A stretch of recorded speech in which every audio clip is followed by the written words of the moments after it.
Padre Celestial, te damos gracias por habernos traído a tu casa. Pedimos la compañía de tu Espíritu Santo al estudiar tu palabra esta noche. Te pido, Señor, que no regrese a ti vacía, sino que halle un lugar en nuestra mente y en nuestros corazones. Te lo pido en el nombre de Jesús. Amén. Vamos a repasar brevemente los 7 puntos que cubrimos en nuestro tema, introduciendo Mateo 24. En primer lugar, vimos que es muy que estudiar Mateo 24. Es supremamente importante porque el destino de las almas depende en comprender este versículo o este capítulo. En segundo lugar, nos dimos cuenta que el propósito por el cual fue escrito Mateo 24 fue para mostrarnos todas las señales de la segunda venida. No, ¿fue para qué? Para que sepamos lo que viene de tal manera que no seamos ¿qué? Engañados, y para que nos mantengamos firmes en medio de ¿qué? De la persecución. Muy bien. En tercer lugar, nos dimos cuenta que Mateo 24 no se puede estudiar solo. Cuando estudiamos Mateo 24 también hay que estudiar ¿qué? Marcos ¿qué? 13 y Lucas ¿qué? Y Lucas 21. Muy bien, excelente, hasta los capítulos se los aprendieron. En cuarto lugar, nos dimos cuenta que Mateo 24 tiene 3 cumplimientos. Muy bien, me alegro que estén protestando. Mateo 24 tiene ¿cuántos cumplimientos? 2. ¿Cuál es el primer cumplimiento? La destrucción ¿de qué? De Jerusalén. ¿Y cuál es el cumplimiento final? Los eventos que llevan a la destrucción ¿de qué? Del mundo, del planeta Tierra. En quinto lugar, nos dimos cuenta que hay que estudiar un libro juntamente con Mateo 24. ¿Qué libro es ese? El conflicto de los siglos. ¿Por qué estudiamos el conflicto de los siglos juntamente con Mateo 24? Porque Mateo 24 y el conflicto de los siglos empiezan en el mismo lugar, con la destrucción de Jerusalén. Y terminan en el mismo lugar con la crisis final, el tiempo de angustia y la destrucción final del mundo. En sexto lugar, nos dimos cuenta que Mateo 24 presenta una secuencia cuidadosa de eventos en su orden ¿qué? En su orden cronológico. Es decir, Mateo 24 no es una mezcla de eventos todos sin orden. En Mateo 24 los eventos se presentan en el orden exacto en que van a ocurrir, un evento tras otro. Y en séptimo lugar, nos dimos cuenta que cuando Mateo 24 dice, vosotros, mirad que nadie os engañe a vosotros, está hablando no solo a los discípulos, sino que también le está hablando ¿a quiénes? A nosotros, los que vivimos en el planeta Tierra en estos últimos días. Así que esos son los 7 puntos en síntesis que estudiamos en nuestro tema. Ahora, esta noche queremos hablar de la dimensión histórica de Mateo 24. Es decir, vamos a hablar del primer cumplimiento de Mateo 24. Los eventos que llevaron finalmente a la destrucción de la ciudad de Jerusalén. El tiempo de angustia que pasó el pueblo judío poco antes de que la ciudad fuera destruida. Porque allí debemos encontrar el primer cumplimiento de esta profecía. Ahora ustedes dirán, pastor, ¿por qué vamos a estudiar esta historia? La historia es aburrida. Debo admitirles que hay cierto riesgo en que yo les presente esta noche un tema histórico. Porque la gente tiene la tendencia de no querer escuchar mucho la historia. Quieren escuchar más bien lo que va a suceder en el futuro, en la profecía. Pero permítame decirles esto. Usted no puede comprender lo que va a suceder si usted no comprende primero lo que sucedió.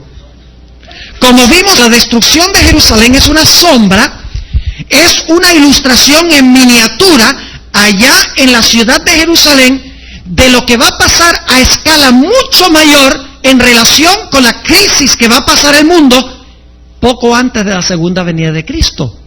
Así que si sabemos qué fue lo que pasó en relación con Jerusalén, vamos a saber qué es lo que va a suceder con el pueblo de Dios en los últimos días. Por eso necesitamos estudiar el cumplimiento histórico de Mateo 24, porque eso se va a repetir no a nivel de Jerusalén, sino que se va a repetir a nivel de todo el mundo en los últimos días. Ahora vayan conmigo a Mateo 24, Mateo el capítulo 24, y vamos a empezar nuestro estudio esta noche con el versículo 4. Y quiero decirles cuáles son las páginas de los 3 pasajes que vamos a estudiar esta noche. En la Biblia que tiene las visitas, Mateo 24 se encuentra en la página 818. Ponen un dedo allí. El segundo pasaje es el que encontramos en Marcos 13. Ese está en la página 842. Ponen otro dedo allí, o un papelito.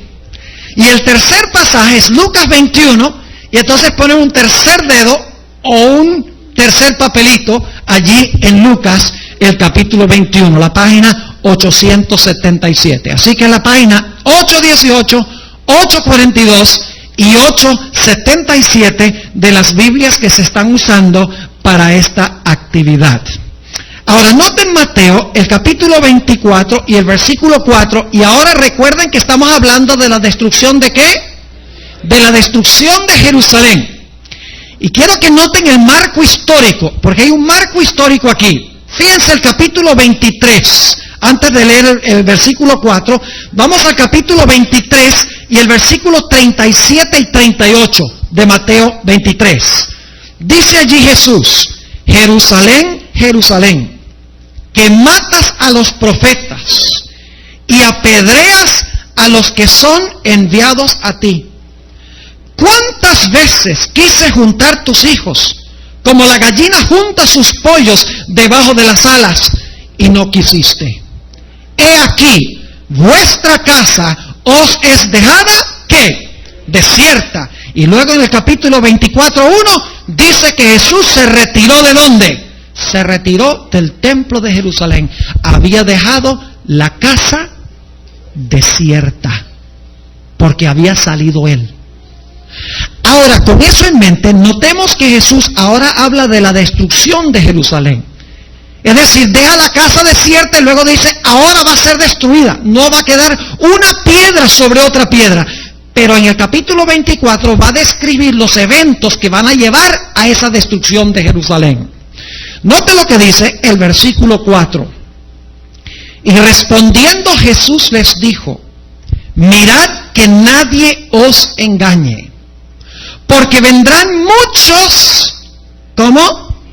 En mi nombre, diciendo, yo soy el Cristo, y a muchos engañarán.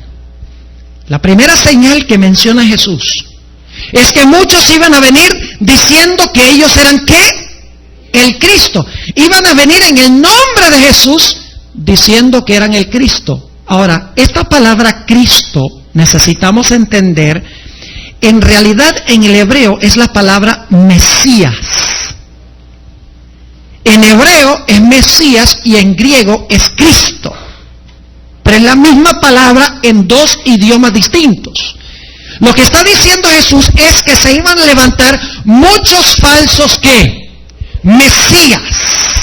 Muchos falsos salvadores que supuestamente iban a salvar al pueblo de Israel de la destrucción que iba a venir. Ahora, ¿saben ustedes que el libro Hechos de los Apóstoles describe a algunos de estos falsos profetas? Noten lo que dice en Hechos, el capítulo 5, Hechos de los Apóstoles. Si tienen, pongan un papelito en los 3 pasajes que les mencioné. Vamos a divagar a otros textos de vez en cuando. Hechos, el capítulo 5 y el versículo 36 y 37 habla de estos falsos profetas, de un tal Judas de Galilea, que se levantó antes de la destrucción de Jerusalén. Dice ahí en el versículo 36, porque antes de estos días se levantó Teudas, diciendo que era alguien, al que se agregó un número de hombres como 400, el cual fue matado, y todos los que le creyeron fueron dispersos y reducidos a nada. Y luego habla de Judas en el versículo 37, después de este se levantó Judas el Galileo, en los días del empadronamiento y llevó mucho pueblo tras sí. Pereció también aquel, y todos los que consintieron con él fueron derramados. Fíjense que el libro de Hechos de los Apóstoles menciona a dos de estos falsos cristos o dos de estos falsos profetas por nombre.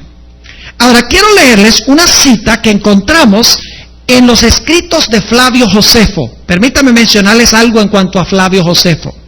Es un historiador judío que nació en el año 37 de la era cristiana. Es decir, nació solamente 6 años después de la crucifixión de Cristo. Y estaba vivo y era ya adulto cuando Jerusalén fue destruida por los romanos. Es decir, Flavio Josefo fue un testigo ocular de lo que llevó a la destrucción de Jerusalén y de la destrucción de Jerusalén en sí misma. Ahora, por eso podemos usar a Josefo con confianza, porque él estuvo allí. Fíjense lo que dice Flavio Josefo, y no sé si mencionarle las referencias, se las voy a mencionar nada más por si acaso alguno quiere ir a una librería y conseguir las obras de Flavio Josefo. Se consiguen en español y también en inglés. En el libro 20, capítulo 5 y el párrafo 6, dice Josefo lo siguiente: además, impostores y engañadores animaron a la muchedumbre a que les siguieran al desierto, pues prometieron mostrarles señales y maravillas innegables que harían supuestamente de acuerdo al plan de Dios. Eso dice Flavio Josefo. En el Deseado de todas las gentes, Elena White, en la página 582 dice: entre su muerte y el sitio de Jerusalén aparecieron muchos falsos mesías. Esa cita que les di de Flavio Josefo es de su libro Antigüedades de los Judíos, libro 20, capítulo 5 y párrafo 6. Permítame leerles otra cita de Flavio Josefo de su libro Guerras de los Judíos, libro 2, capítulo 13 y párrafo 4. Dice Flavio Josefo allí: engañadores e impostores, pretendiendo hacer cambios revolucionarios por inspiración divina, persuadieron a la muchedumbre a que se comportaran como desquiciados y los condujeron al desierto creyendo que allí Dios les daría señales de su liberación. Tanto Josefo como el libro de Hechos de los Apóstoles nos dice que antes de la destrucción de Jerusalén se levantaron falsos cristos y falsos profetas que condujeron a muchas personas tras sí, pero su movimiento terminó absolutamente en nada. Yo pregunto, en los últimos días, ¿será que va a haber falsos profetas que se van a levantar en el nombre de Cristo, que van a conducir a muchedumbres tras sí, pero sus movimientos terminarán en nada? Tiene que ser, porque esto tiene ¿cuántas aplicaciones? Tiene 2 aplicaciones. Ahora vamos a la siguiente señal. Mateo, el capítulo 24, y vamos a leer el versículo 6. Y oiréis guerras y rumores de guerras. Mirad que no os turbéis, porque es menester que todo esto acontezca, mas aún no es el fin. Porque se levantará nación contra nación y reino contra reino. Ahora noten esta señal. Dice que iba a haber guerras y rumores de guerras, y que se iba a levantar nación contra nación y reino contra reino. Quiero leerles una cita que encontramos en el libro Deseado de todas las gentes, página 582, antes de leerle una cita de otro historiador romano. Dice la señora White en Deseado de todas las gentes, página 582, antes de la destrucción de Jerusalén, los hombres luchaban por la supremacía. Emperadores eran asesinados. Aquellos que iban a ocupar el trono eran muertos. Hubo guerras y rumores de guerras. Ahora quiero compartir con ustedes algo muy interesante. El gran historiador romano Tácito, ¿han oído hablar de Tácito? Tácito vivió desde el año 55 de nuestra era hasta el año 117. Tácito nos informa que desde el nacimiento de Jesús hasta el año 67 de nuestra era, el Imperio Romano experimentó una paz sin paralelo en toda su historia. Este es el periodo que se conoce como el periodo de la Pax Romana, de la paz romana. Pero dice Tácito que cuando Nerón mandó a Vespasiano para apaciguar el revoltijo que había hecho el pueblo de Israel en Palestina en el año 67, dice que de allí en adelante surgieron toda clase de problemas y tribulaciones y guerras en el imperio, de repente. Quiero leerles las palabras de Tácito que se encuentran en las historias de Tácito, el capítulo 1 y el párrafo 2. Dice Tácito esto: el periodo histórico que estoy comenzando a describir fue un periodo de abundantes desastres. Está hablando desde el año 67 en adelante, cuando Vespasiano sitió la ciudad de Jerusalén. El periodo histórico que estoy comenzando a describir fue un periodo de abundantes desastres, batallas terribles, luchas civiles desgarradoras, un periodo horrible aún en la paz. 4 emperadores murieron por la espada. Hubo 3 guerras civiles y aún más guerras extranjeras, y frecuentemente guerras extranjeras y civiles al mismo tiempo. Eso dice el historiador Tácito en cuanto a lo que sucedió a partir del año 67, cuando los ejércitos romanos rodearon a la ciudad de Jerusalén. Podemos entonces concluir que había guerras y rumores de guerras, según el testimonio de Tácito. Imagínense ustedes que él dice aquí que 4 emperadores durante este periodo murieron por la espada, es decir, asesinados. 3 guerras civiles, y dice aún más guerras extranjeras, y frecuentemente al mismo tiempo guerras con un enemigo externo y guerras civiles al igual. Hubo entonces, antes de la destrucción de Jerusalén, guerras y rumores de guerras, absolutamente. Pero va a haber guerras y rumores de guerras mucho más abundantes al acercarnos a la segunda venida de Jesús. Claro que sí, y lo estamos viendo hoy.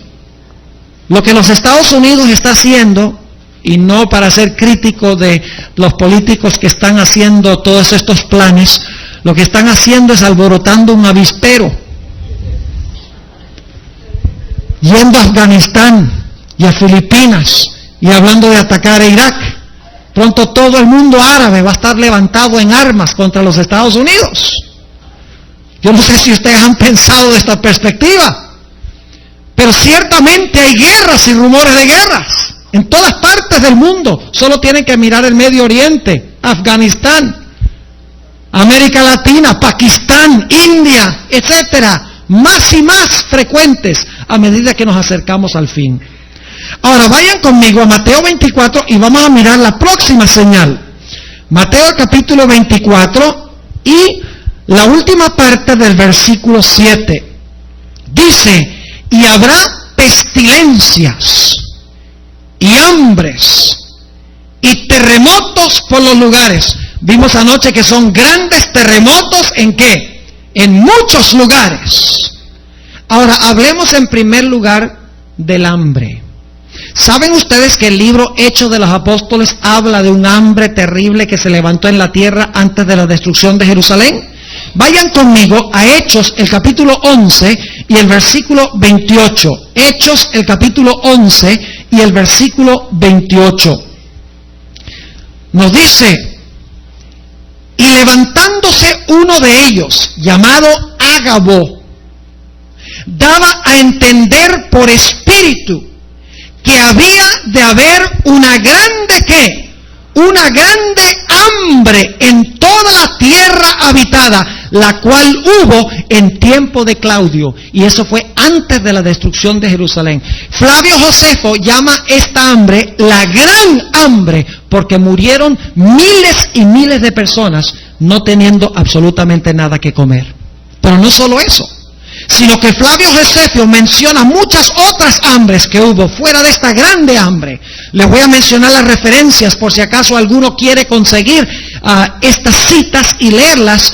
Flavio Josefo en el libro 20, el capítulo 2 y el párrafo 6, al igual que el libro 20, capítulo 4 y párrafo 2, habla de muchas hambres que hubo.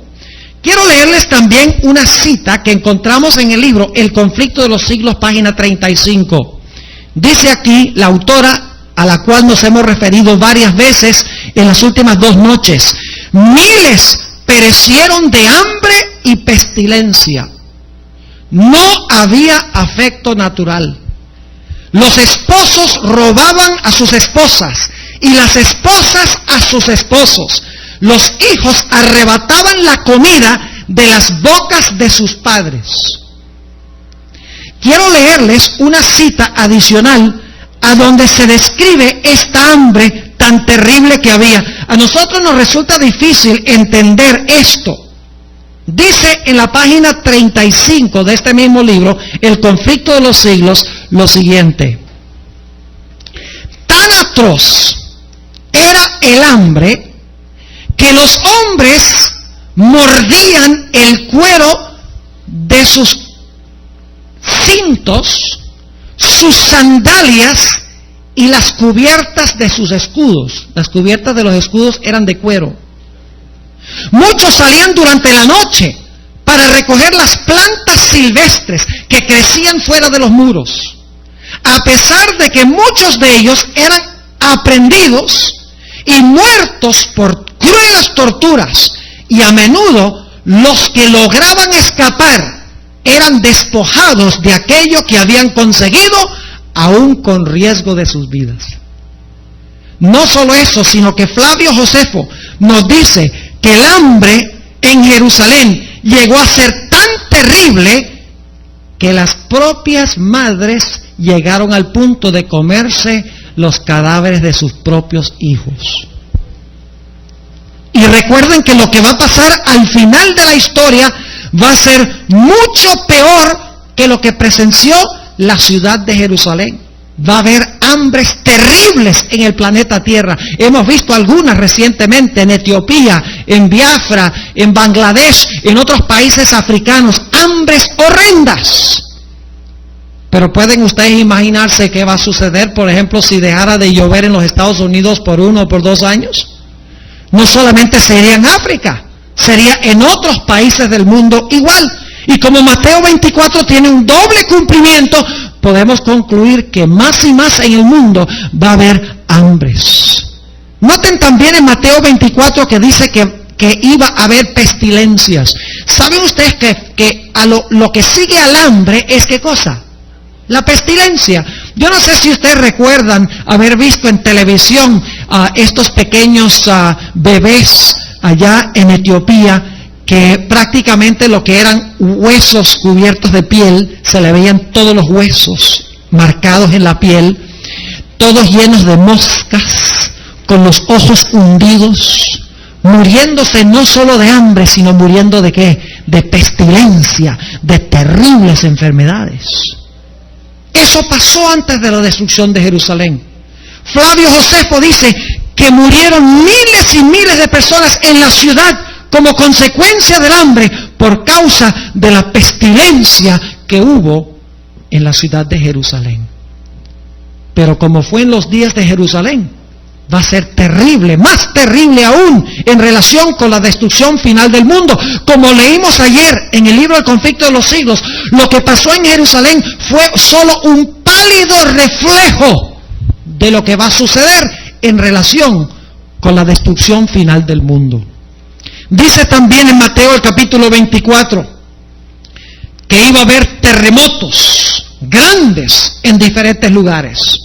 ¿Saben ustedes que Tácito, el historiador romano que vivió en esa época y escribió sobre esa época, nos dice, escuchen bien, que entre el año 60 y el año 70, cuando fue destruida la ciudad de Jerusalén, hubo terremotos en los siguientes lugares: en Creta, en Roma, en Apamea, en Frigia, en Campania, en Laodicea y en Pompeya. Todo en cuestión de 10 años.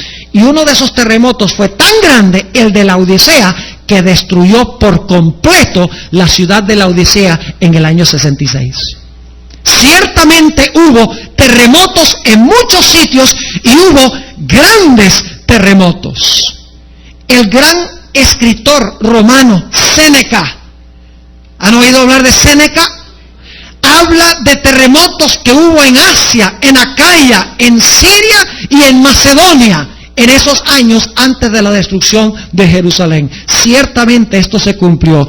El gran comentarista Ellicott escribió lo siguiente en cuanto a este periodo. Ellicott no era adventista, era presbiteriano. Él escribe sobre este periodo lo siguiente: tal vez ningún periodo de la historia universal ha sido tan marcada por estas convulsiones como aquel que transcurrió entre la crucifixión y la destrucción de Jerusalén.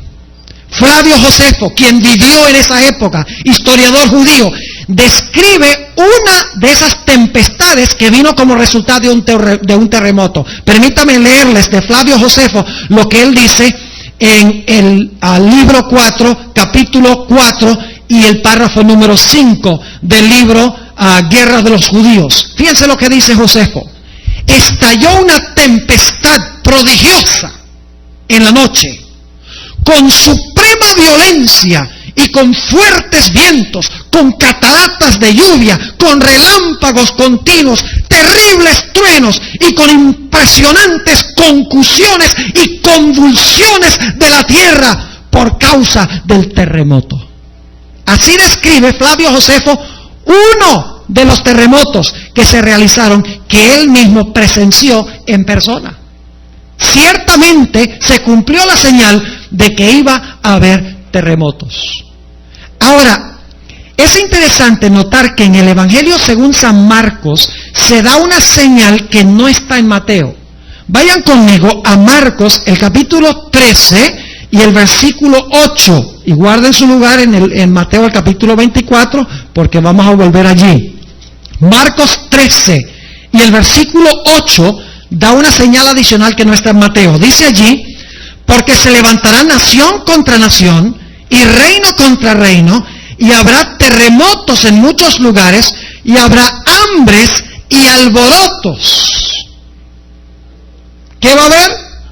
Alborotos. ¿Saben qué significa esa palabra alborotos?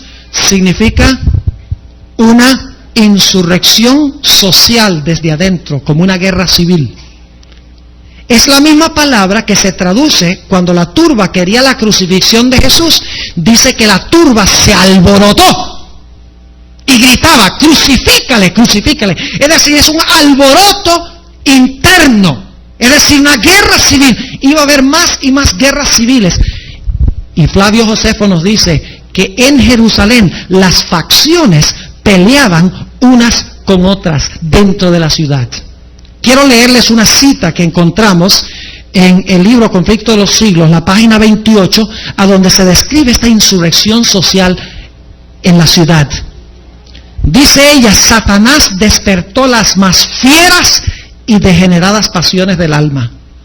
Estaban más allá del razonamiento, controlados por impulso e ira ciega. Se volvieron satánicos en su crueldad. Entre la familia y la nación, entre las clases altas y bajas, había sospecha, envidia, odio, contención, rebelión y asesinato. No había seguridad en ninguna parte. Y acuérdense que esto va a suceder de nuevo, no a nivel de Tierra Santa, sino a nivel mundial. Ahora hemos llegado a un punto crucial de nuestro tema de esta noche.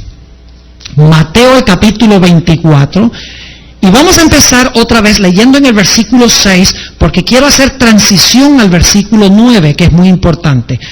¿Por qué creen ustedes que Satanás causa todas estas guerras y rumores de guerras, pestilencias, hambres? Dios no lo hace, Satanás lo hace, Dios lo permite, porque el mundo ha retirado su deseo de estar con Dios, Dios dice, yo no te voy a obligar a que estés conmigo. Y por lo tanto, Dios quita su mano protectora y Satanás causa estas cosas. Pero ¿por qué es que Satanás causa estas cosas?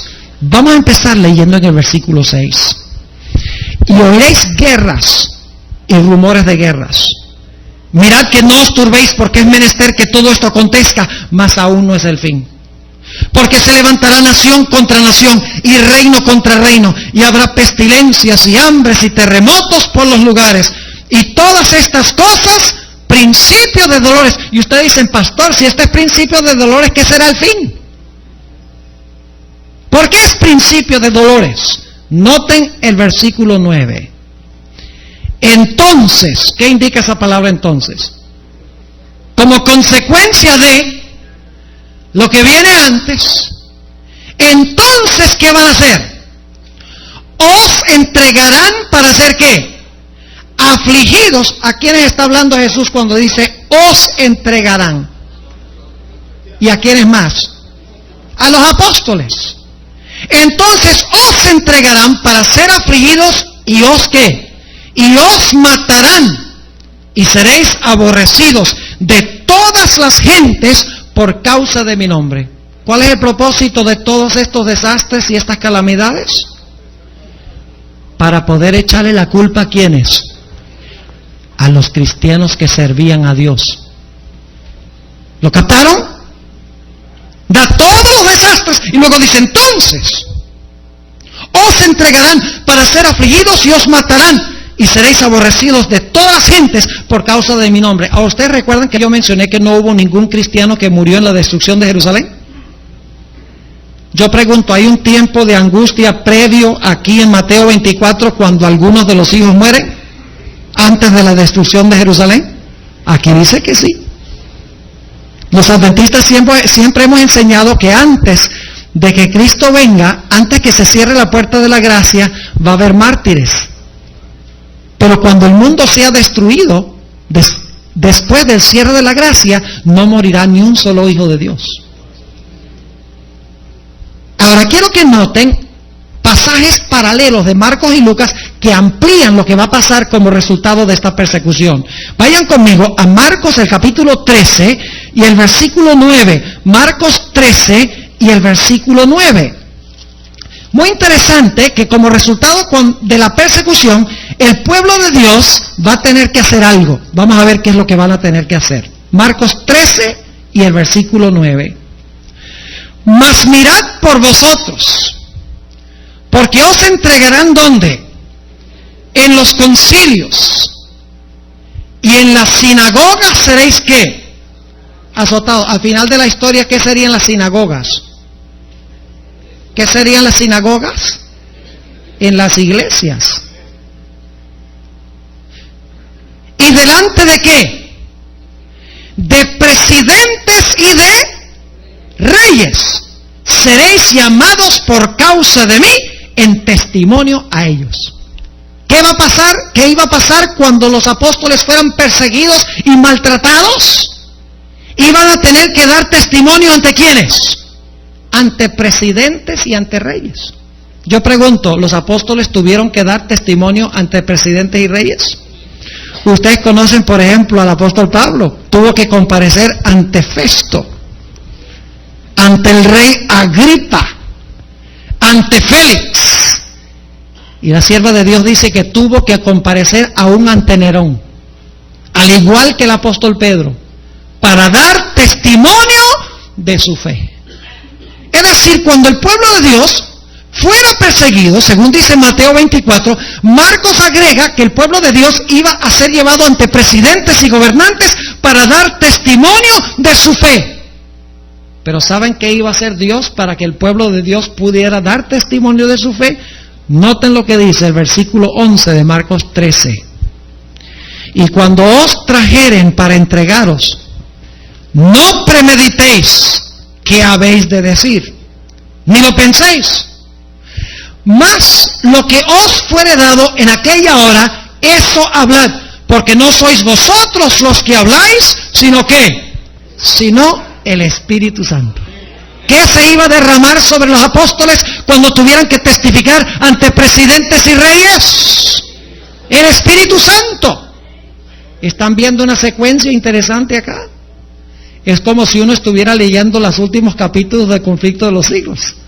Porque vamos a encontrar en nuestro tema del miércoles que el pueblo de Dios en los últimos días tendrá también que comparecer ante presidentes y reyes.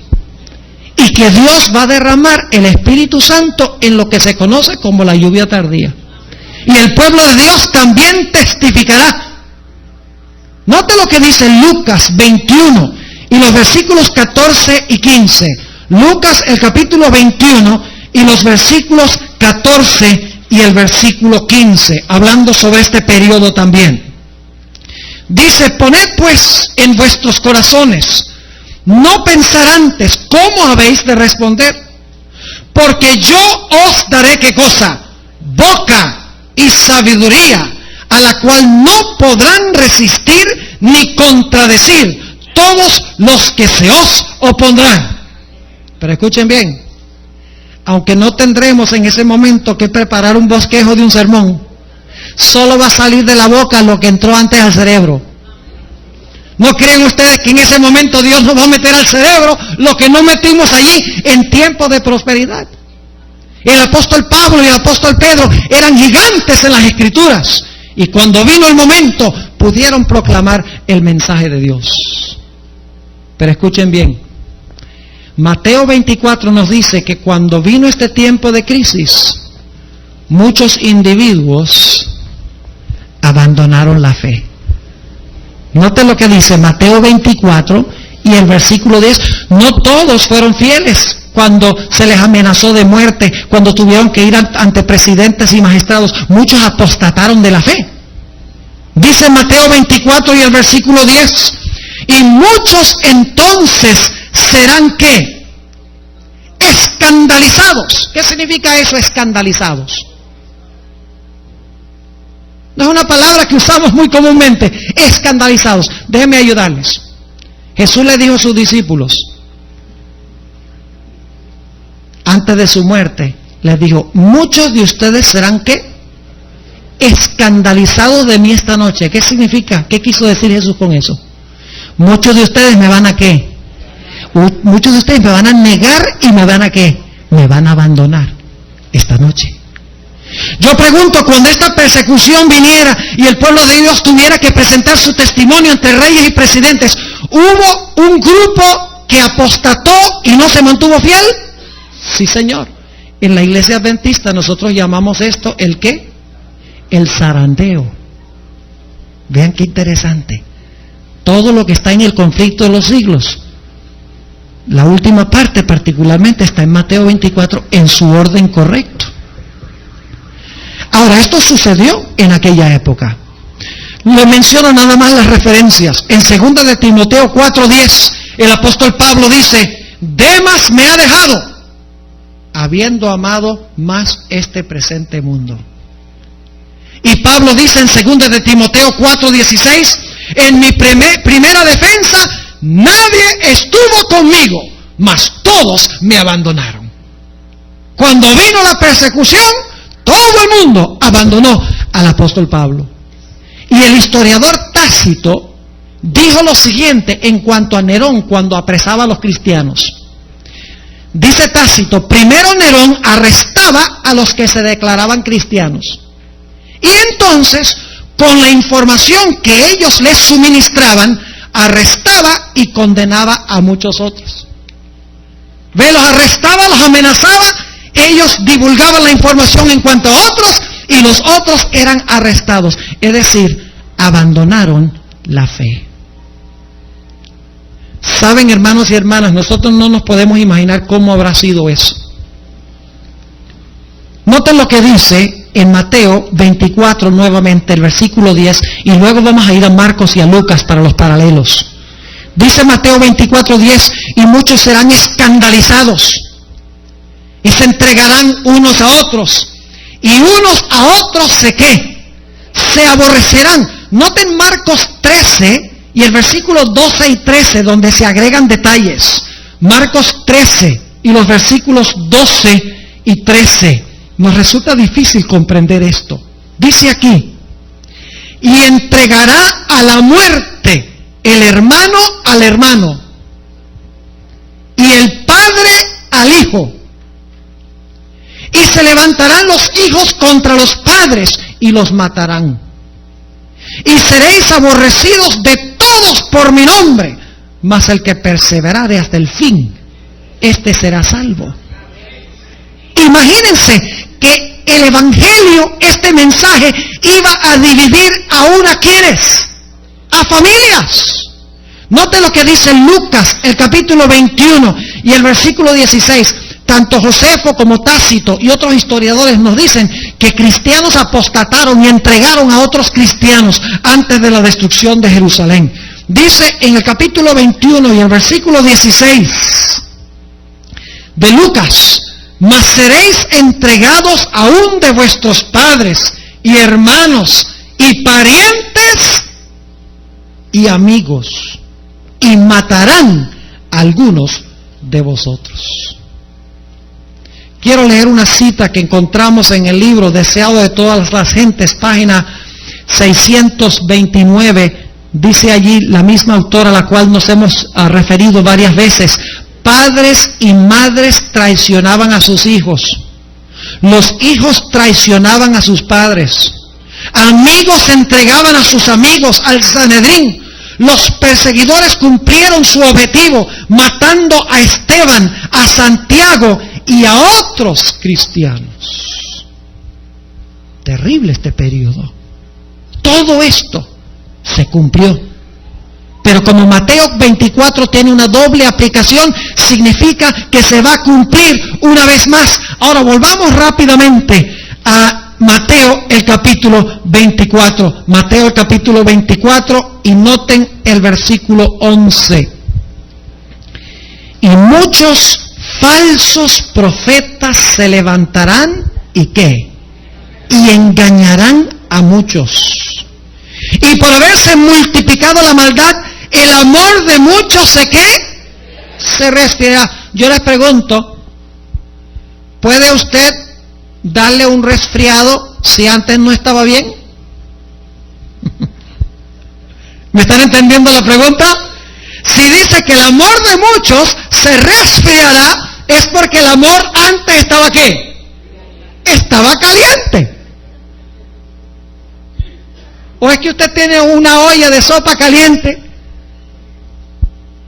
y la deja por 2 horas? ¿Qué pasa? Se enfría. Si dice que el amor de muchos se resfriará, significa que antes su amor estaba ¿qué? Caliente. Es decir, va a haber un zarandeo, y el zarandeo va a ser causado por los falsos ¿qué?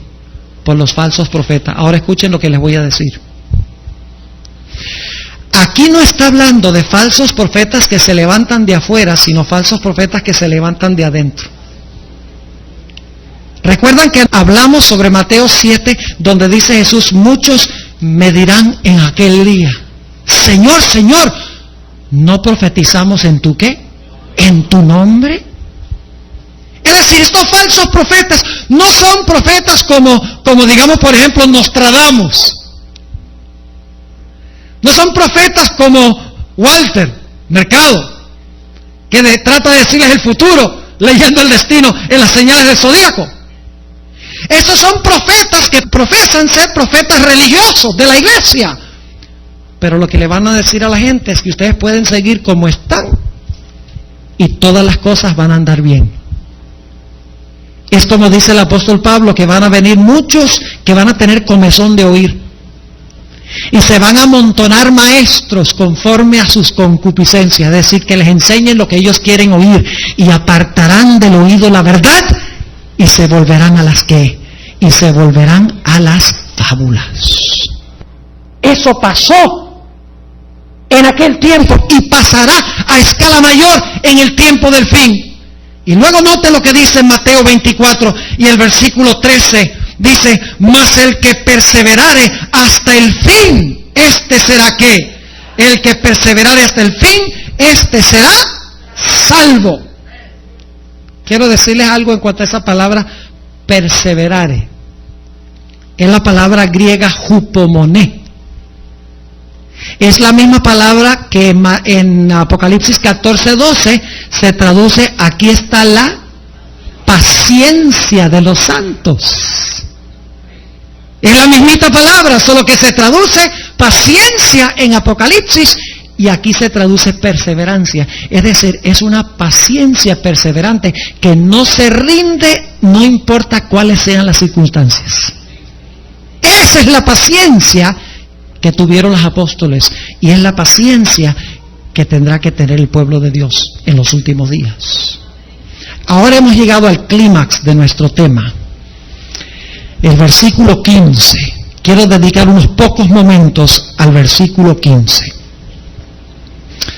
Por tanto, cuando viereis la abominación del asolamiento, que fue dicha por Daniel profeta, que estará en el lugar santo, es decir, estará donde no debe, el que lee entienda, entonces los que están en Judea, ¿qué cosa? Huyan a los montes.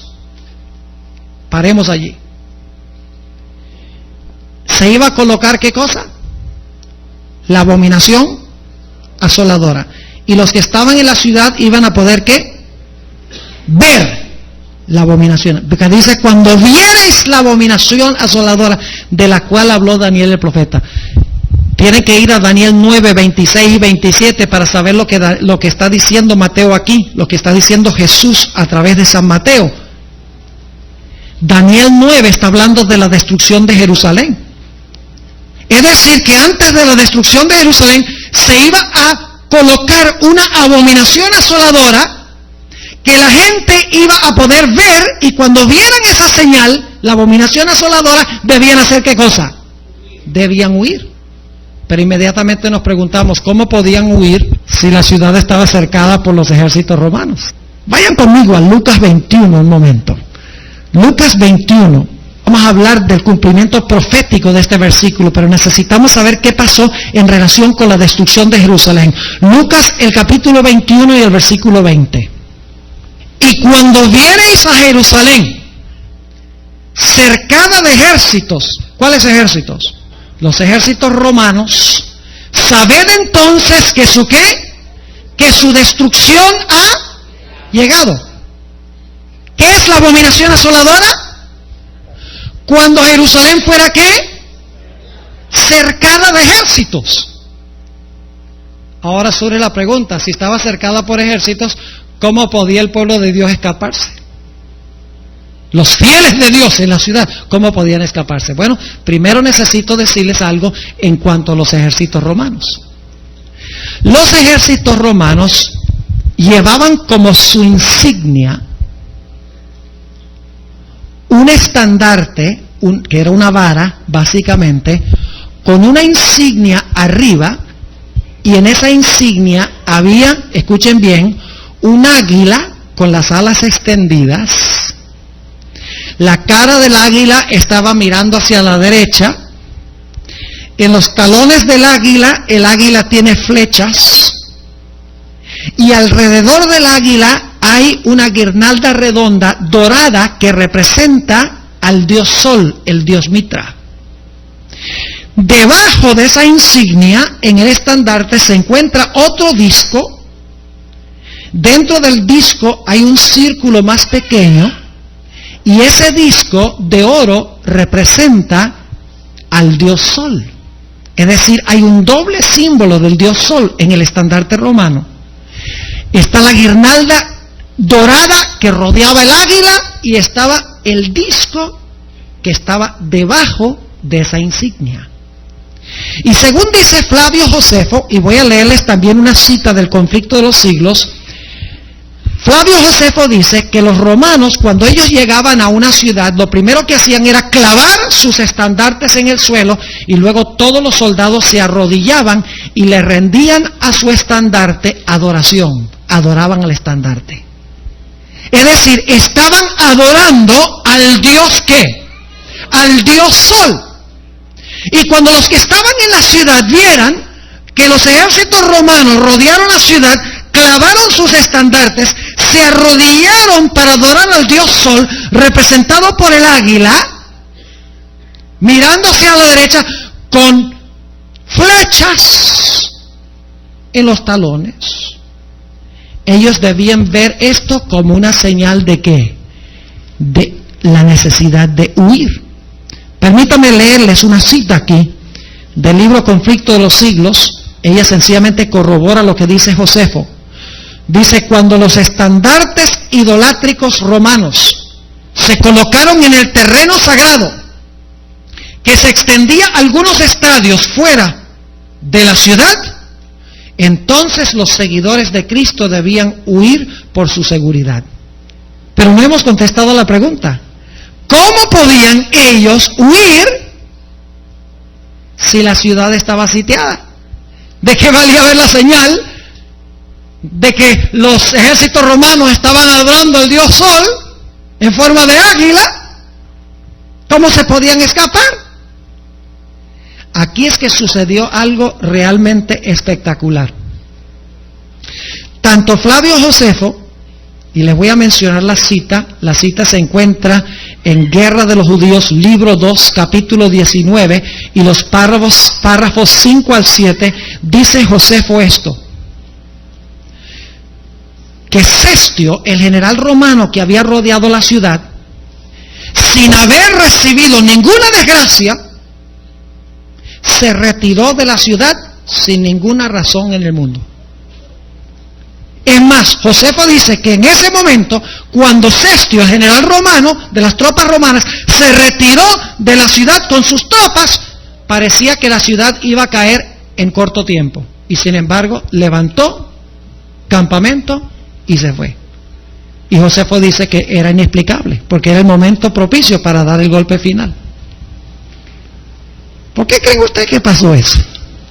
Que se retiró. ¿Saben lo que hicieron los judíos dentro de la ciudad, según dice Josefo? Dice que cuando vieron a los ejércitos romanos yéndose, dijeron: Dios espantó a los romanos. Y se fueron tras los romanos, salieron de la ciudad para atacar a los romanos. Y mientras estaban atacando a los romanos, los judíos de la ciudad, ¿quiénes creen ustedes que se escaparon de la ciudad sin ni siquiera vérseles? Los cristianos. Y ni un solo cristiano pereció en la destrucción de Jerusalén. Dice Elena White, en armonía con lo que declaró el historiador Josefo: después que los romanos bajo Cestio habían sitiado la ciudad, inesperadamente se retiraron cuando todo parecía favorable para un ataque inmediato. Ahora, ¿saben lo que es interesante? Todos los que se escaparon de la ciudad guardaban el sábado. Y esto es 40 años después de la crucifixión de Cristo. Algunos dicen, cuando Cristo fue crucificado, no era necesario más guardar el sábado, porque Cristo clavó el sábado en la cruz. Entonces yo me pregunto, ¿por qué es que Jesús en Mateo 24 y el versículo 20, hablando de este evento 40 años después de su crucifixión, dice: orad pues que vuestra huida no sea en invierno, ni en qué, ni en sábado? Los que huyeron, los cristianos que huyeron de la ciudad, guardaban ¿qué? El sábado. Habían visto la señal de la adoración al sol de los ejércitos romanos y huyeron de la ciudad de Jerusalén. Y ni un solo cristiano pereció en la destrucción de la ciudad. Ahora ustedes estarán diciendo, bueno, ¿y qué tiene esto que ver con los últimos días? ¿Será que va a haber otra abominación asoladora que algo tiene que ver con el sol y con un águila? Pues me imagino que sí. Y que cuando el pueblo de Dios ve esa señal, es la señal de que deben ¿qué? Huir. Pues si Mateo 24 tiene una doble aplicación, entonces esto también tiene una doble aplicación. Quiero concluir con esto. ¿Cómo les ha parecido el tema? ¿Muy académico? ¿Demasiado histórico? Es que uno siempre siente temor de hablar de historia y de leer citas, porque cuando uno baja la cabeza, ustedes también bajan la cabeza. tenemos la tendencia a perder la atención cuando se lee mucho. Pero ¿cómo yo puedo trazarles esto sin leerles de Tácito y de Josefo y de Séneca y del conflicto de los siglos que describen ese periodo? Es imposible.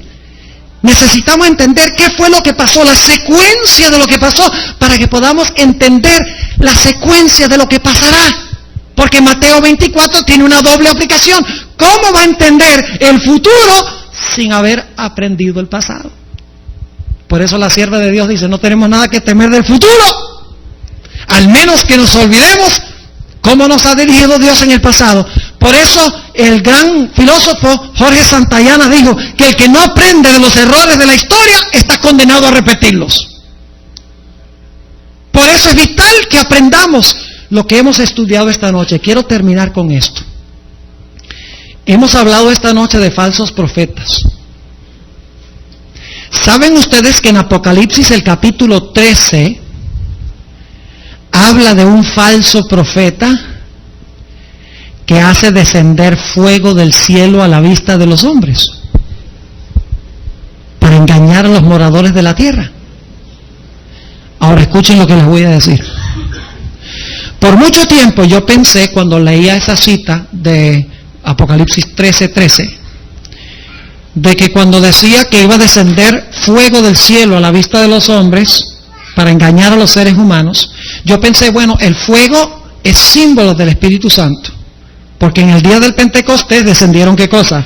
Lenguas de fuego. Y esto lo que representa es que en el mundo cristiano va a haber un gran falso reavivamiento del Espíritu Santo, es decir, va a descender un falso don del Espíritu Santo para tratar de convencer a los seres humanos de que esto es de Dios. Pero saben que en los últimos 2 meses he reevaluado mi concepto. Porque yo creo que el fuego que desciende del cielo es símbolo de un falso don del Espíritu Santo que va a traer el falso profeta. Pero yo creo que junto con ese falso don se van a ver literalmente lenguas de fuego que caen del cielo, como en el día del Pentecostés. Y quiero decirles que cambió mi punto de vista. En el mes de noviembre del año pasado estaba yo en la ciudad de Nogales, que queda en la frontera entre México y el estado de Arizona, presentando una serie ahí en la iglesia adventista. Y una noche después de la conferencia prendí el televisor y me puse a ver la cadena TBN, Trinity Broadcasting Network, un canal donde se presenta programación religiosa 24 horas al día. Y allí estaba hablando un individuo que indudablemente muchos de ustedes han oído mencionar. Su nombre es Benny Hinn. ¿Han oído hablar alguna vez de Benny Hinn? Bueno, Benny Hinn dice que lo más importante es recibir el Espíritu Santo. Y que el día de reposo que se debe guardar es ¿cuál? El domingo, como día de reposo, el día del sol. Estaba escuchando a Benny Hinn y me quedé aterrado. Se me secó la boca, empecé a sudar por lo que oí. No podía creer lo que estaba oyendo. Les voy a compartir lo que dijo. Digo, antes que yo fuera cristiano, yo tuve varias visiones. Y en esas visiones, yo me vi predicando en estadios a miles y miles de personas. Antes de que fuera cristiano, porque él es palestino. No sé si ustedes sabían que Benny Hinn es palestino. Pero digo, me vi en estas visiones predicando en grandes estadios. Y dice, y eso es lo que ha sucedido. Y luego dijo esto: en los últimos 12 meses he estado teniendo de nuevo visiones y sueños. Y si alguien quiere la fecha de esto se presentó el 13 de noviembre del año 2001. Dijo él, he tenido en los últimos 2 meses algunos nuevos sueños y visiones. Sueños extraordinarios, dice él. He visto fuego.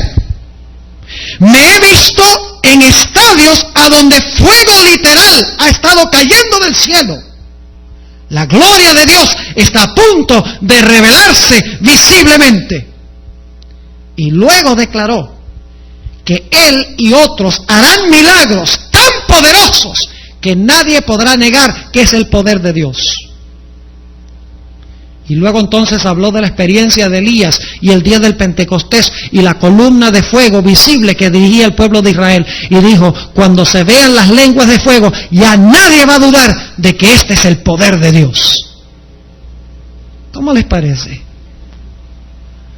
Mi Biblia me dice que para saber si un mensaje viene de Dios o no, usted tiene que ver lo que la persona enseña. Los milagros y las señales no son prueba de que algo es de Dios, porque el diablo también puede hacer señales y milagros. Lo que usted tiene que hacer es ver si el mensajero enseña en armonía con la santa palabra de Dios. Los falsos profetas profesan seguir a Cristo, pero enseñan errores que no se encuentran en la Biblia y que contradicen abiertamente lo que enseña la santa palabra de Dios.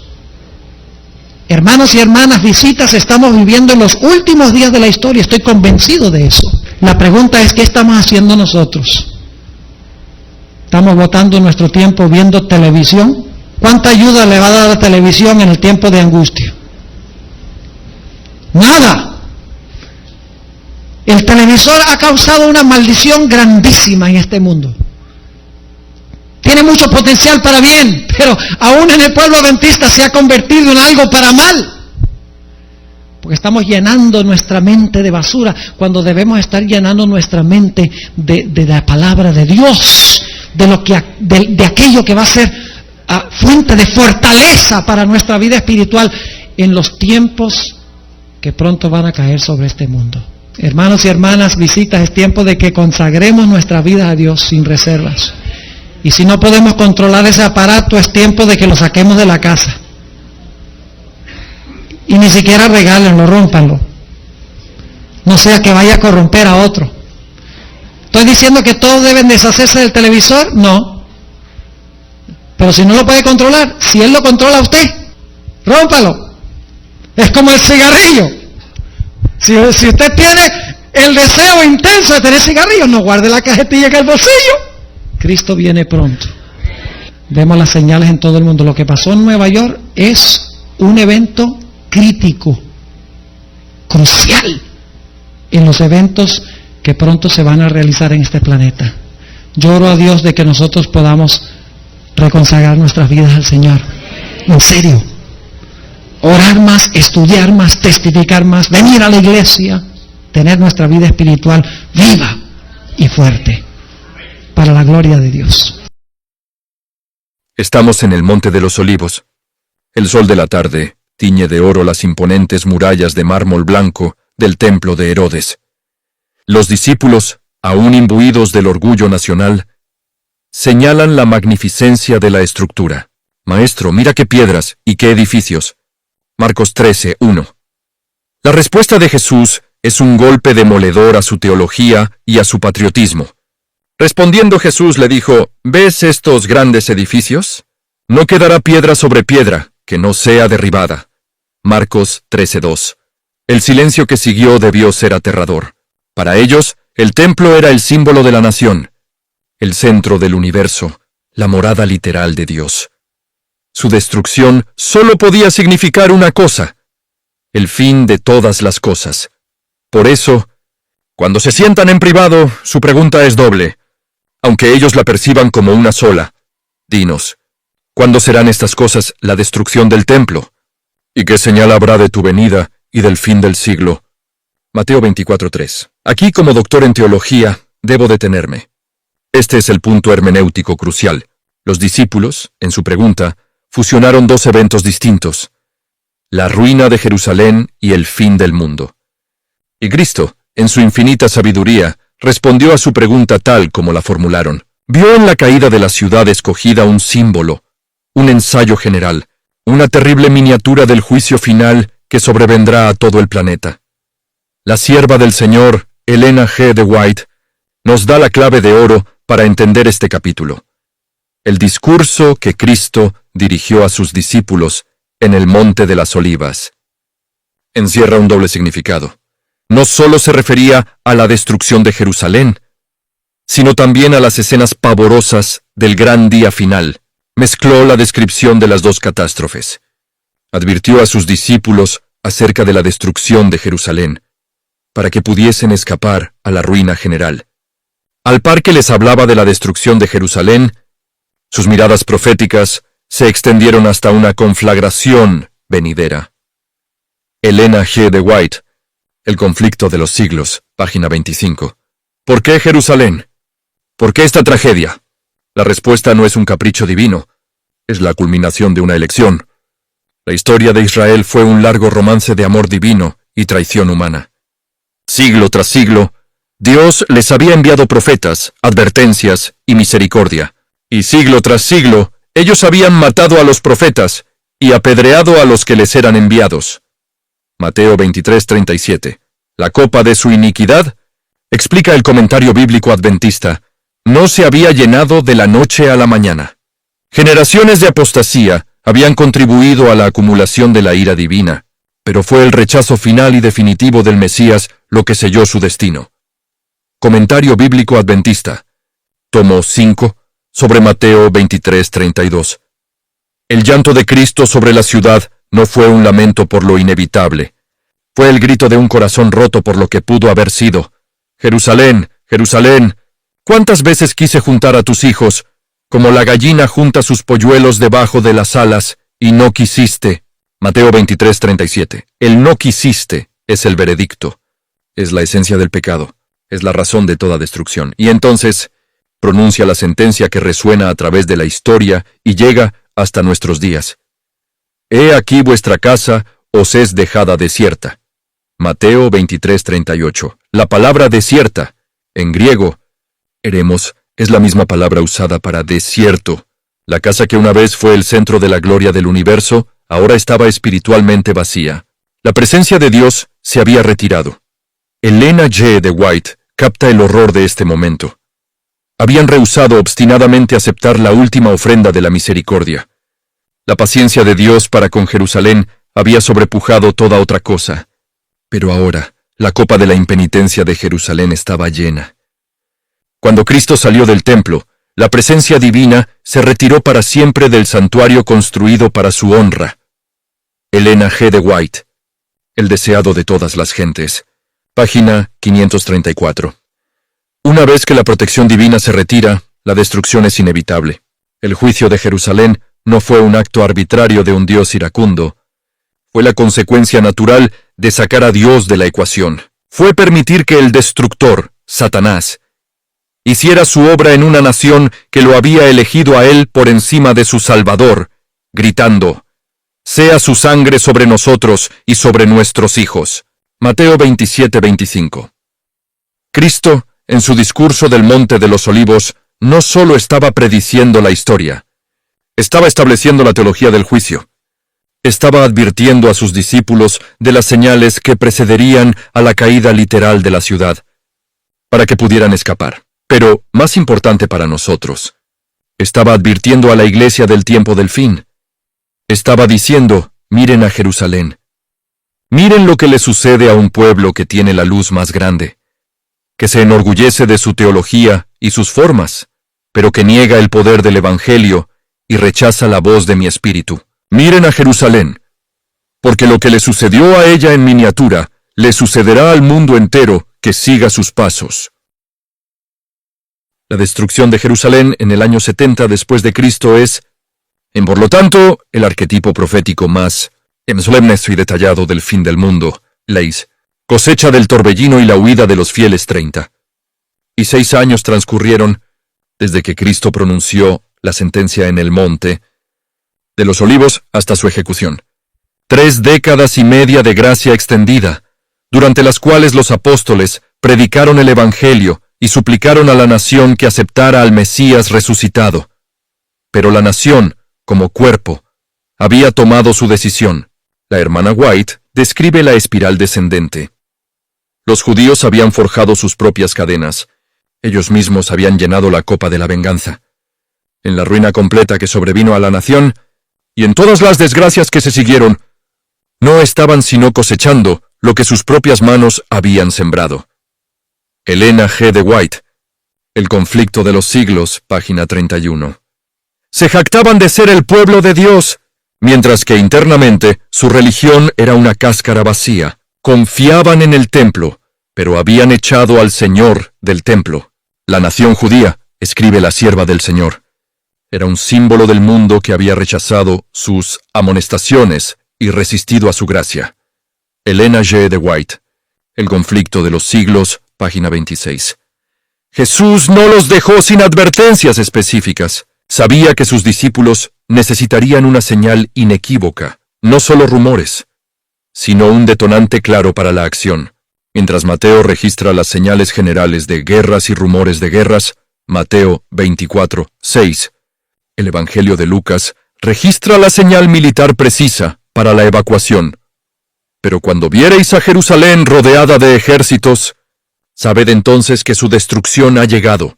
Lucas 21:20. Y con la señal, dio la instrucción de emergencia. Entonces los que estén en Judea, huyan a los montes, y los que en medio de ella váyanse, y los que estén en los campos, no entren en ella. Lucas 21:21. Esto parecía una locura militar. Ir a los montes cuando un ejército te rodea sería el suicidio. Pero la fe no descansa en la lógica militar, sino en un «así dice Jehová».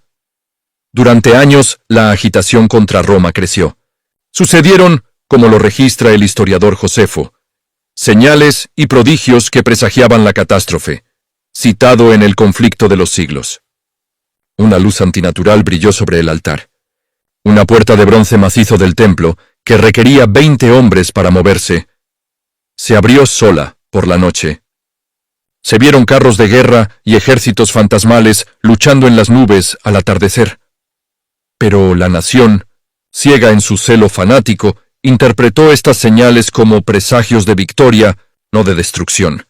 Entonces, en el año 66 después de Cristo, la señal de Lucas se cumplió. Cestio Galo, el general romano, avanzó sobre la ciudad. Rodeó Jerusalén con sus ejércitos. Logró penetrar las murallas exteriores y se posicionó frente al mismo templo. Josefo registra que si Cestio hubiera presionado el ataque, la ciudad habría caído inmediatamente. Los cristianos que estaban dentro de Jerusalén, orando y vigilando, vieron la señal. Jerusalén rodeada de ejércitos. Su corazón se hundió, pero su fe se activó. Estaban atrapados, y entonces sucedió el milagro. Ellen G. de White describe este momento providencial que desafía toda explicación humana. La señal prometida les fue dada a los cristianos que esperaban. Los sitiadores judíos, en un arranque de desesperación, hicieron una salida contra las fuerzas de Cestio, con tanto furor que amenazaron con derrotarlas. Cestio retiró sus fuerzas sin motivo aparente para ello. Esta era la oportunidad que esperaban los cristianos. La providencia divina dirigía los acontecimientos de tal modo que tanto los judíos como los romanos contribuyesen a facilitar la huida de los cristianos. Ellen G. de White, El conflicto de los siglos, página 30. En el momento en que los ejércitos romanos se retiraron inexplicablemente, los fanáticos celotes, en lugar de perseguirlos, se detuvieron para celebrar su supuesta victoria divina. En esa pausa, en esa brecha providencial, la Iglesia de Dios obedeció. Huyeron de Jerusalén, cruzaron el Jordán y encontraron refugio en la ciudad de Pella, en Perea. El comentario bíblico adventista señala la precisión de este evento. El historiador Eusebio confirma que la comunidad cristiana de Jerusalén, recordando la advertencia de su Señor, huyó a Pella. El hecho de que ni un solo cristiano pereciera en el sitio del año 70 después de Cristo es el testimonio más poderoso de la exactitud de la profecía de Cristo y de la recompensa de la obediencia literal a su palabra. Comentario bíblico adventista, tomo 5, sobre Mateo 24:16. La puerta de la misericordia se había cerrado para la nación, los fieles habían salido. Solo quedaron los rebeldes. 3 años y medio después, en el año 70 después de Cristo, el general Tito, hijo del emperador Vespasiano, regresó. Esta vez no hubo retirada. Llegó en la época de la Pascua, cuando millones de judíos de todo el imperio estaban hacinados dentro de las murallas. Lo que siguió no es apto para corazones sensibles. Fue el infierno en la tierra. La ciudad se dividió en facciones que se mataban entre sí con más saña que los propios romanos. La hermana White, citando a Josefo, describe la escena. Los horrores del hambre y de la sed eran indescriptibles. Los afectos naturales parecían haber desaparecido. Maridos robaban a sus esposas y esposas a sus maridos. Se veía a niños arrebatar el alimento de la boca de sus ancianos padres. Las manos de las mujeres piadosas cocieron a sus hijos. Sus propios hijos les sirvieron de comida en la destrucción de la hija de mi pueblo. Elena G. de White, El conflicto de los siglos, página 34. Se cumplió así, literalmente. La maldición escrita en Deuteronomio 28. Tito, horrorizado por la carnicería, intentó salvar el templo. Dio órdenes estrictas de no quemarlo. Pero la profecía de Cristo era más poderosa que las órdenes de un César. Un soldado romano, impulsado por una furia demoníaca, Josefo, arrojó una antorcha encendida a una de las cámaras del templo. El oro, que revestía las paredes interiores, derritió y corrió entre las grietas de las piedras. Para extraer este oro, los soldados romanos, desobedeciendo las órdenes, tomaron palancas y desmantelaron el edificio piedra por piedra. El comentario bíblico señala, incluso los cimientos fueron removidos con arados, buscando tesoros. La palabra de Cristo se cumplió al pie de la letra. Comentario bíblico adventista, tomo 5, sobre Mateo 24, 2. La profecía se había cumplido. No quedará piedra sobre piedra que no sea derribada. Más de 1 millón de personas perecieron en el sitio. Los que sobrevivieron fueron vendidos como esclavos. La nación fue disuelta. La casa quedó desierta. Fue un microcosmos perfecto del juicio. Una advertencia terrible, escrita en sangre y fuego para la última generación. El espejo profético y la abominación desoladora. La tragedia de Jerusalén no fue, en esencia, una tragedia militar. Fue una tragedia espiritual. La ciudad pereció no porque los muros fueran débiles o los soldados romanos demasiado fuertes. Pereció porque había rechazado la luz del mundo. El templo quedó desierto de la presencia de Dios antes de que la primera antorcha romana lo tocara. Y es aquí donde la profecía se convierte en un espejo aterrador para el cristianismo del siglo XXI.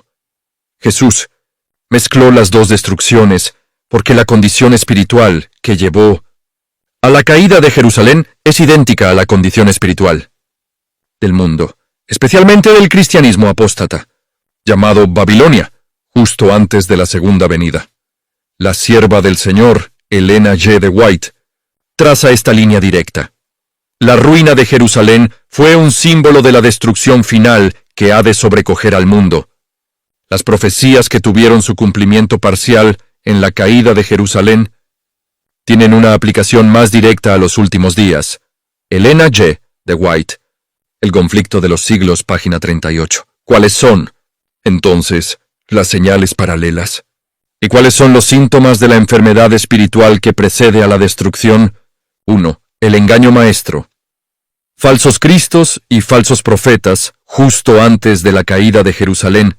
El historiador Josefo registra que la ciudad estaba plagada de falsos mesías y profetas fanáticos que prometían la liberación divina mientras conducían al pueblo a la masacre. Cristo lo advirtió, porque se levantarán falsos cristos y falsos profetas. Mateo 24, 24. Pero en el segundo cumplimiento, este engaño alcanza su obra maestra. No serán solo hombres fanáticos. Será el mismo arcángel caído. La hermana White advierte sobre el engaño supremo del espiritismo. Como uno de los agentes más poderosos del gran engaño, el espiritismo aparecerá como el acto culminante del drama. El mismo Satanás personificará a Cristo. Se presentará como el gran médico misionero, sanando todas las enfermedades, pero al mismo tiempo obrando milagros mentirosos. Paráfrasis compilada de El conflicto de los siglos. El mundo, que habrá rechazado la verdad bíblica, aceptará esta falsificación. Harán grandes señales y prodigios, de tal manera que engañarán, si fuere posible, aun a los escogidos. Mateo 24, 24, 2. La abominación desoladora, el cumplimiento final, este es el pivote de toda la profecía.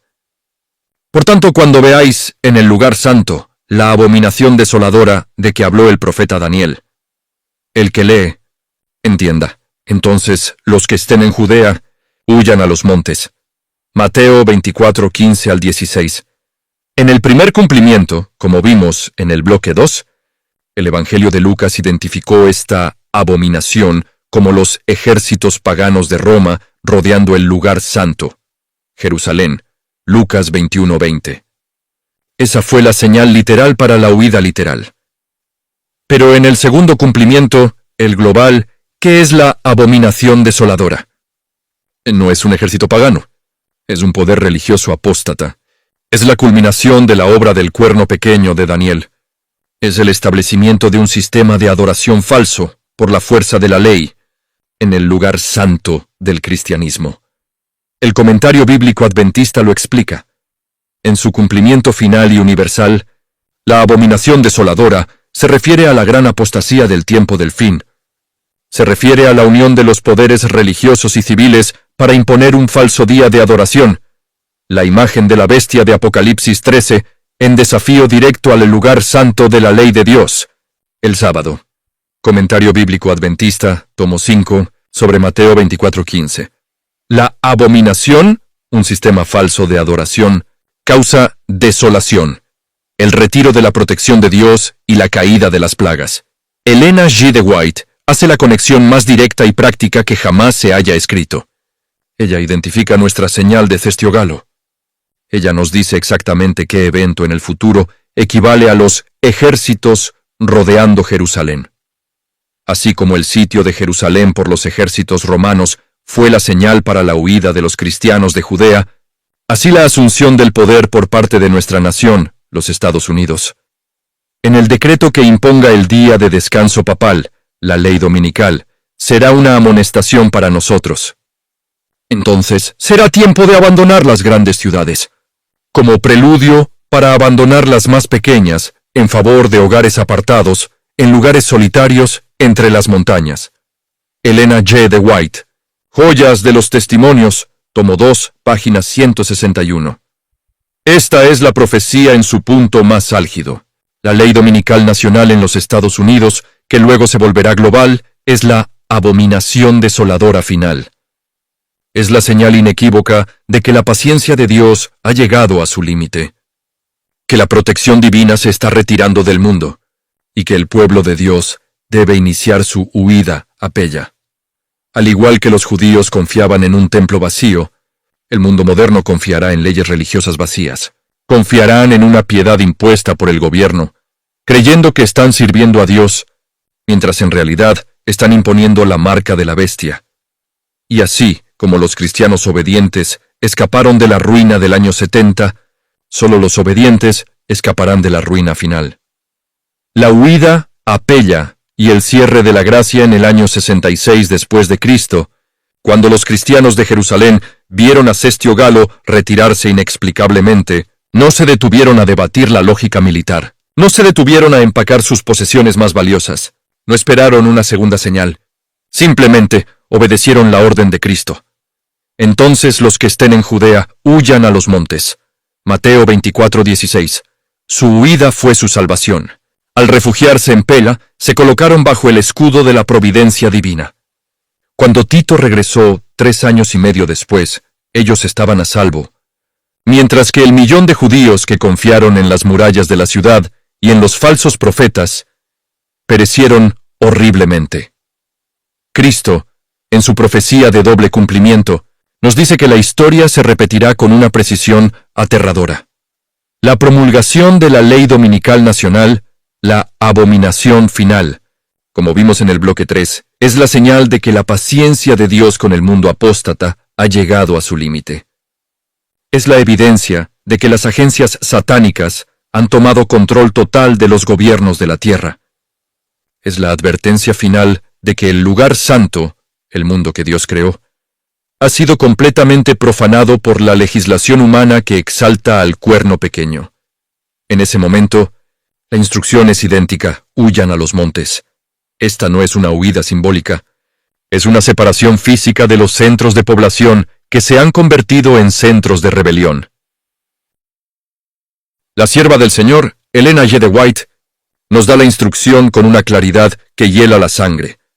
Así como el sitio de Jerusalén por los ejércitos romanos fue la señal para la huida de los cristianos de Judea, así la asunción del poder por parte de nuestra nación en el decreto que imponga el día de descanso papal será una amonestación para nosotros. Entonces será tiempo de abandonar las grandes ciudades, como preludio para abandonar las más pequeñas en favor de hogares apartados en lugares solitarios entre las montañas. Elena G. de White, Joyas de los Testimonios, tomo 2, página 161. ¿Por qué? Porque las ciudades se volverán trampas mortales. Serán los lugares donde la imposición de la marca de la bestia será más severa, donde la violencia, preludio de las plagas, será incontrolable, y donde la libertad de conciencia será imposible. El comentario bíblico adventista lo expone. La huida del pueblo de Dios de las ciudades del mundo es paralela a la huida de Lot de Sodoma y a la huida de los cristianos de Jerusalén. Es un acto de obediencia basado en una advertencia profética. Quedarse es elegir asociarse con la apostasía y, por lo tanto, participar de sus plagas. Comentario bíblico adventista, tomo 7. Sobre Apocalipsis 18:4, la Biblia lo ordena: salid de ella, pueblo mío, para que no seáis partícipes de sus pecados, ni recibáis parte de sus plagas. Apocalipsis 18:4. Esta huida, esta separación final entre los obedientes y los rebeldes, marca el evento más solemne de la historia humana, el cierre de la gracia. Mientras el pueblo de Dios busca refugio en los lugares desiertos, en el santuario celestial, Jesús se pone de pie.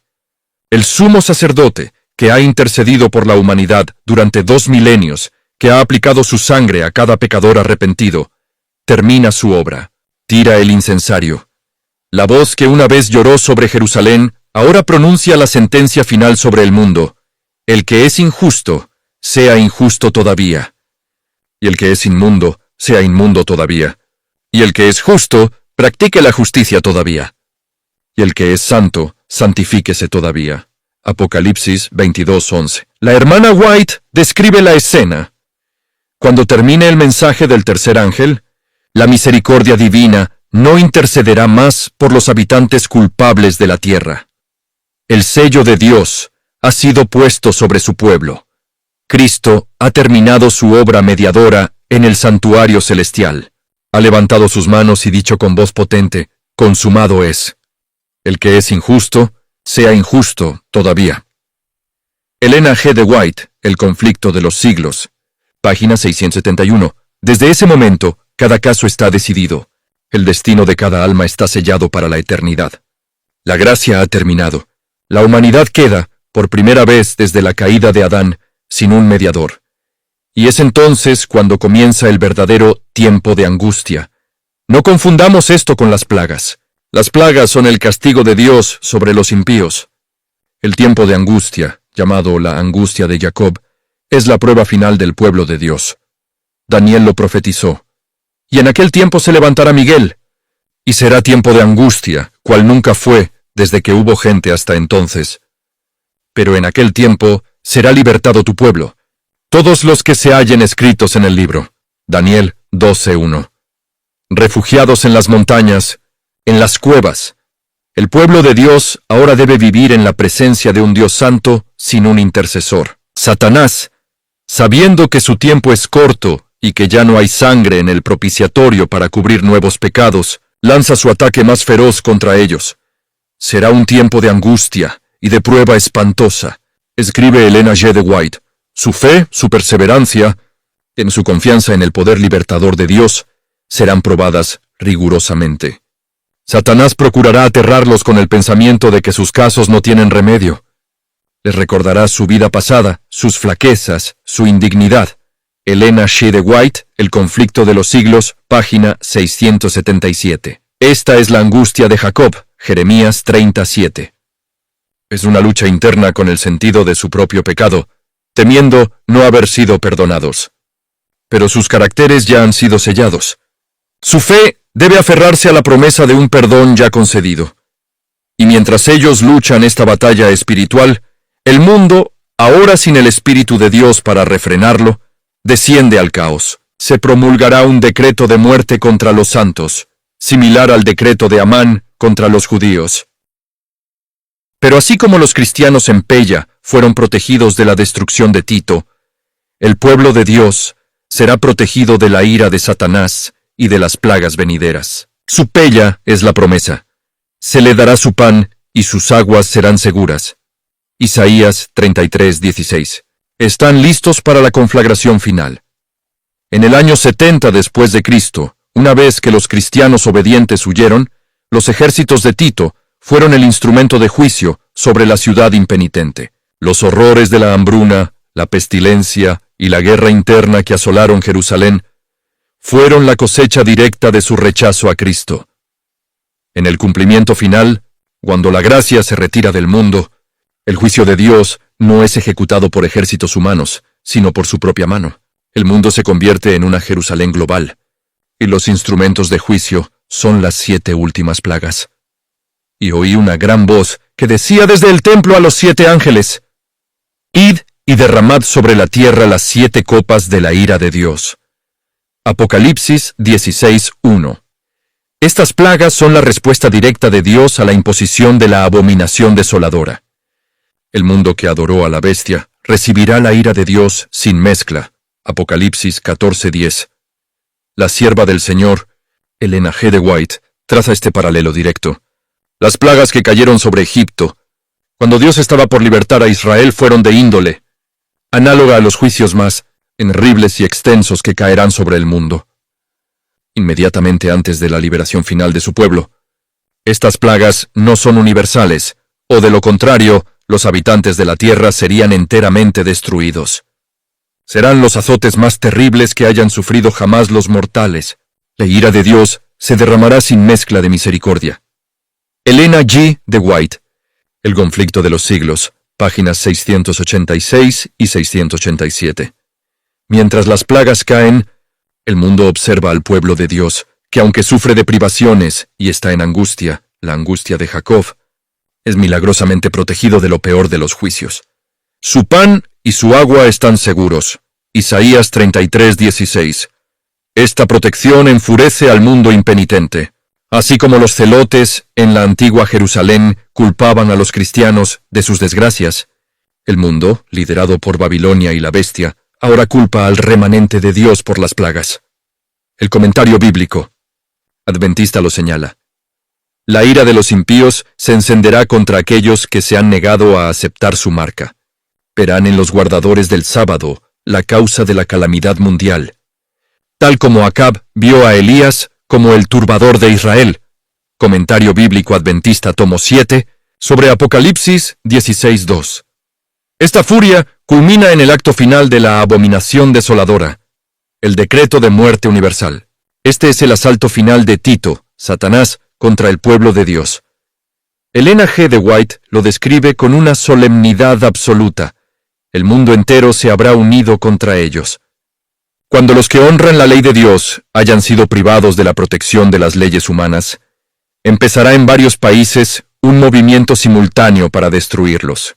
A medida que se vaya acercando el tiempo señalado en el decreto, el pueblo conspirará para extirpar la secta aborrecida. Se convendrá en dar una noche el golpe decisivo, que reducirá al silencio la voz de la disensión y del reproche. Elena G. de White, El conflicto de los siglos, páginas 693 y 694. Aquí es donde el paralelo con Jerusalén se invierte gloriosamente. En el año 70, la ciudad impenitente, Jerusalén, fue destruida, y los fieles, en Pella, fueron salvados porque huyeron. En el fin, la ciudad impenitente, el mundo Babilonia, será destruida, y los fieles, en su Pella de los montes, serán salvados porque Dios interviene. Justo en el momento más oscuro, cuando las huestes de Satanás y las multitudes enfurecidas rodean a los santos, listos para la masacre, ocurre la liberación. Es a medianoche cuando Dios manifiesta su poder para librar a su pueblo. El sol aparece brillando en todo su esplendor. Señales y prodigios se suceden con rapidez. De en medio de los cielos conmovidos saldrá la voz de Dios, cual sonido de muchas aguas, diciendo: «Hecho es». Apocalipsis 16:17. Los fundamentos de la tierra tiemblan. Las montañas son sacudidas como una caña al viento. El firmamento parece abrirse y cerrarse. Elena G. de White, El conflicto de los siglos, página 695. Esta voz de Dios detiene la destrucción, anuncia el día y la hora de la venida de Jesús, y provoca la resurrección especial de Daniel 12:2. Y muchos de los que duermen en el polvo de la tierra serán despertados, unos para vida eterna, y otros para vergüenza y confusión perpetua. Y entonces, aquel a quien Jerusalén rechazó, aquel cuya profecía ahora se ha cumplido a escala cósmica, aparece. Pronto aparece en el este una pequeña nube negra. Es la nube que rodea al Salvador. El pueblo de Dios sabe que esta es la señal del Hijo del Hombre. Con antelación en las huestes celestiales, Cristo desciende sobre las nubes. Elena G. de White, El conflicto de los siglos, página 699. Para los santos es la salvación. He aquí, este es nuestro Dios, le hemos esperado, y nos salvará. Isaías 25:9. Pero para los impíos, los que confiaron en las murallas de la ley dominical y rechazaron al Salvador, es el horror final. En el año 70, los judíos vieron sus magníficos edificios, en los que habían confiado, consumidos por el fuego romano. En el fin, los impíos ven la gloria de Cristo. Los impíos procuran huir de la presencia del Rey de Reyes, y decían a los montes y a las peñas: «Caed sobre nosotros y escondednos del rostro de aquel que está sentado sobre el trono y de la ira del Cordero». Apocalipsis 6:16. La misma gloria de su presencia, que es vida para los que le aman, es un fuego consumidor para los impíos. Paráfrasis de El conflicto de los siglos. Página 700. La profecía de Mateo 24:2 se cumple finalmente en su totalidad. No quedará piedra sobre piedra que no sea derribada. La Jerusalén literal fue un símbolo. La Jerusalén espiritual, la iglesia apóstata, cayó.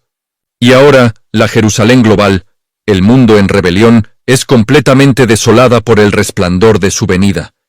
El doble cumplimiento está completo. La advertencia fue dada. La señal fue vista. La huida fue obedecida. La liberación es eterna. Amén.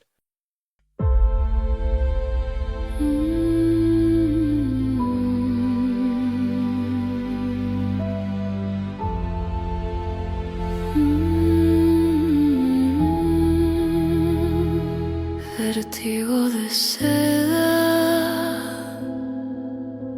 mi calma se queda. Tu piel me provoca, mi alma te toca, mi voz invoca, tu luz sofoca.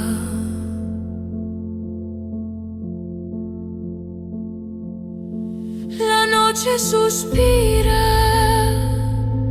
mi mente conspira, tu sombra delira, mi calma se vira. Vértigo de seda, mi pecho en caída, tu culpa metida, mi fe rendida. Cada paso te nombra, mi alma la sombra, tu beso me asombra, mi calma se alfombra. El aire me atrapa, mi pecho se escapa, tu nombre me tapa, mi voz se desmapa. Vértigo de seda, mi trama encendida, tu luz prendida, mi piel vencida.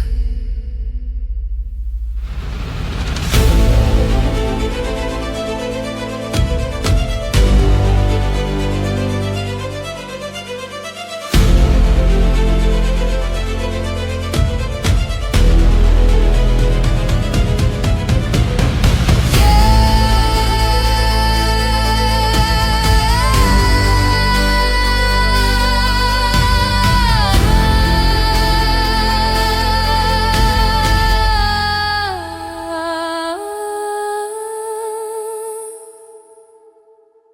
Vértigo de seda, mi alma completa.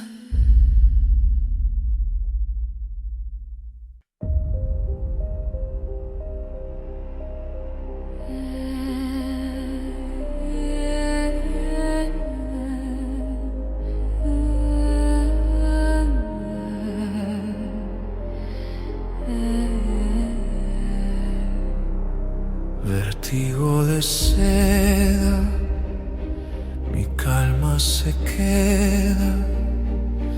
Tu piel me provoca, mi alma te toca, mi voz invoca, tu luz sofoca, la noche suspira, mi mente conspira, tu sombra delira, mi calma se vira.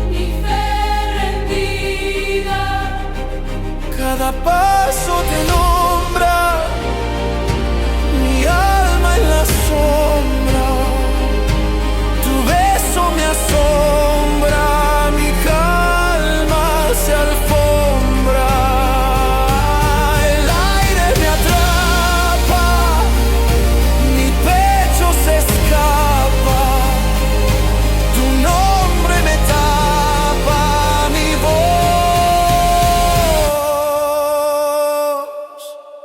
se desmapa. Vértigo de seda, Mi trama encendida, tu luz prendida, mi piel vencida.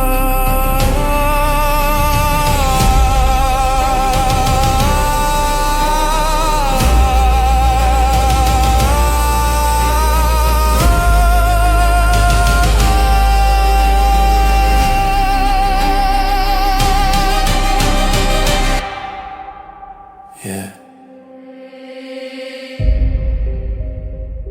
Vértigo de seda, mi alma completa.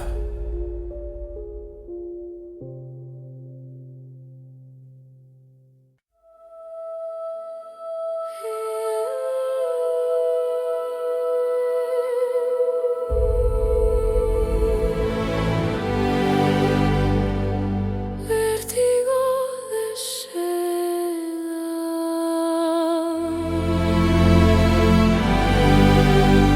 mi calma se queda, tu piel me provoca, mi alma te toca, mi voz invoca, tu luz sofoca, la noche suspira, mi mente conspira, tu sombra delira, mi calma se vira. Vértigo de seda, mi pecho en caída, tu culpa metida, mi fe rendida. Cada paso te nombra, mi alma en la sombra, tu beso me asombra.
cumplir.